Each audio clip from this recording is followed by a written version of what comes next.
Bear with me. I have to change glasses. One of the signs of advancing age is you need more than one pair of glasses. The other is that the barber spends more time on your ears than on top of your head, which he did this morning. One of the things that we've looked at, and my foundation in particular has looked at on a number of occasions, is what the real cost of our energy dependence is. You know, it's been said that a cynic is somebody who knows the price of everything and the value of nothing. Well, in this town, it seems that energy analysts know the price of everything, but the cost of nothing. Because what it comes down to is when we go to the pump and buy a gallon of gasoline, whatever it is we pay for it, what we're paying is the price at the pump, but not really the true cost of that commodity. Part of that arises from what economists call externalities. Now, you know about economists, if you put every economist end to end, they'd all point in different directions.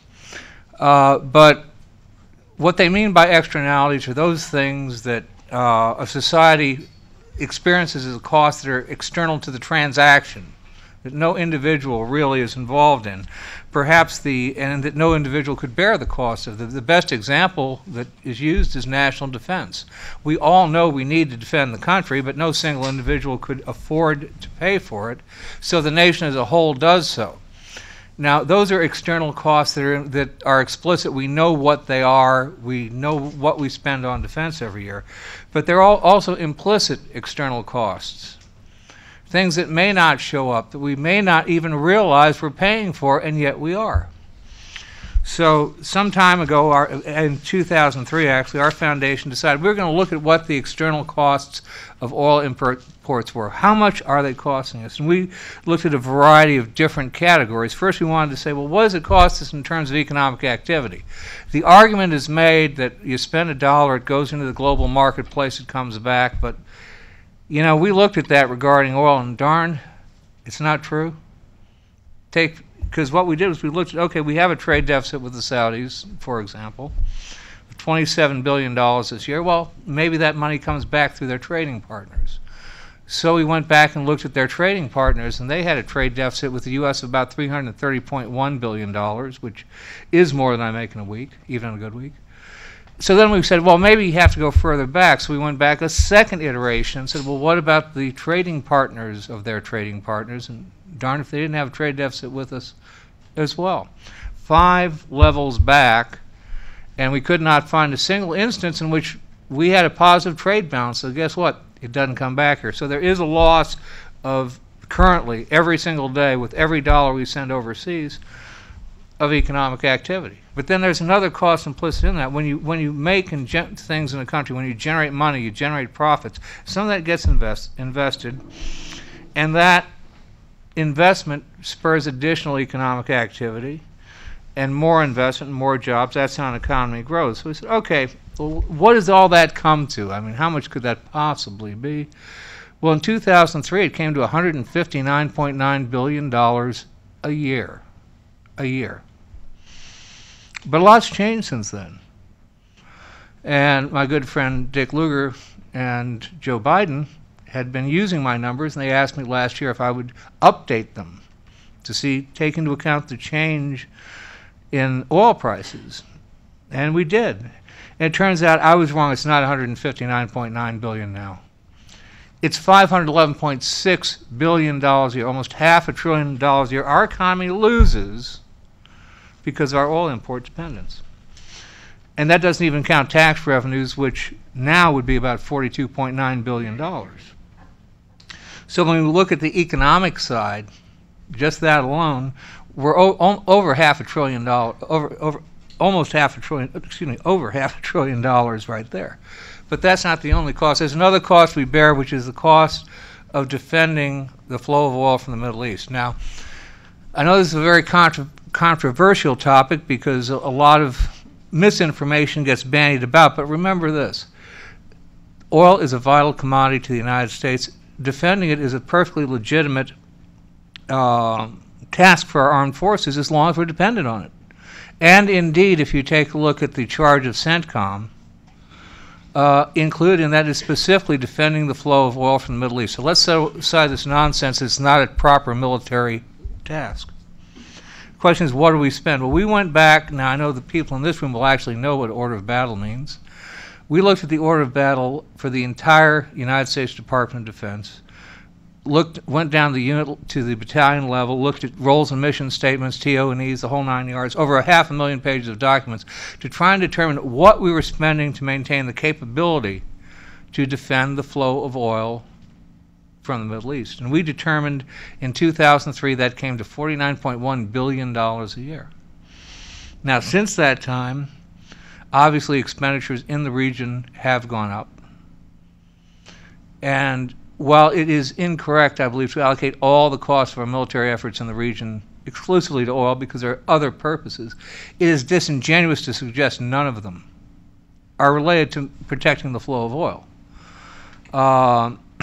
And we estimate that that comes to over $100 billion a year. When all is said and done, then a final point is the cost of the periodic oil shocks that have rocked our nation. From time to time, they have disrupted our economy, and we looked at a whole variety of factors there, inflation rates and so on, and we elected to deal with them in terms of a continuum, because what we found was that their effect lasted beyond the actual event for some years, and so we amortized them. So while in aggregate, the oil shocks of the 70s cost this country $2.4 trillion. That's with a T. And I should note I'm low on that. Oak Ridge estimates $8 trillion. We estimated that at about $132 billion a year. So when all's said and done, what have we got? And this is for 2006. What we have is a cost of $825.1 billion a year, which is almost double the defense appropriation for 2006, which in and of itself gives us a pretty strong imperative to do something else. And there's one other point I will make, because I know we're running short on time and I don't want to go on too long. The question of why do we need to do this? Jim Woolsey mentioned earlier some of the work that had been done in terms of looking at global oil supplies. Two important facts you have to understand, one of which is that based on the projections from the Energy Information Administration, we're going to need 120 million barrels a day of oil in 2030, roughly. But that doesn't, and now we're using about 84. That doesn't mean, however, that the difference between 84 and 120 is what we need to find between now and then, because we're consuming what we have. When you look at what we need to find in terms of new oil between now and 2030, it's 100 million barrels a day of new production. And there is not a competent geologist on the planet who believes that's possible. The second is, if we take a look at where we've been getting our oil, 80% of the oil consumed globally, not just in the United States, comes from giant and supergiant oil fields. These are fields of anywhere from 1 billion to 5 billion barrels. The largest is the Saudi field at Ghawar, which was discovered in 1927. But there's been an interesting phenomenon happening with these. If you look at the ones we discovered before 1950, there were 19 of them. On average, each of them produced 557,000 barrels a day. That's about a little over 10.5 million barrels a day. Now, during the 1950s, we discovered 17, but they only produced about 330,000 barrels a day on average, or about 5.6 million barrels a day.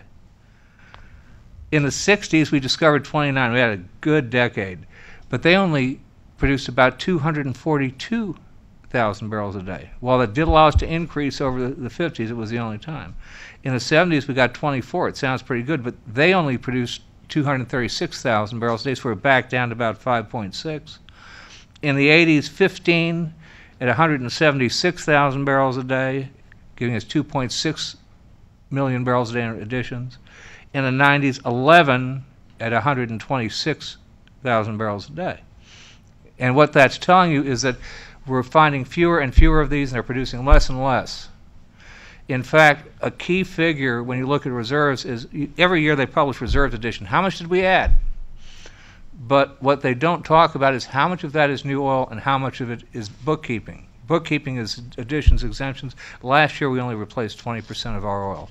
And what that means in short is that we need to do something and do it fast. Thank you.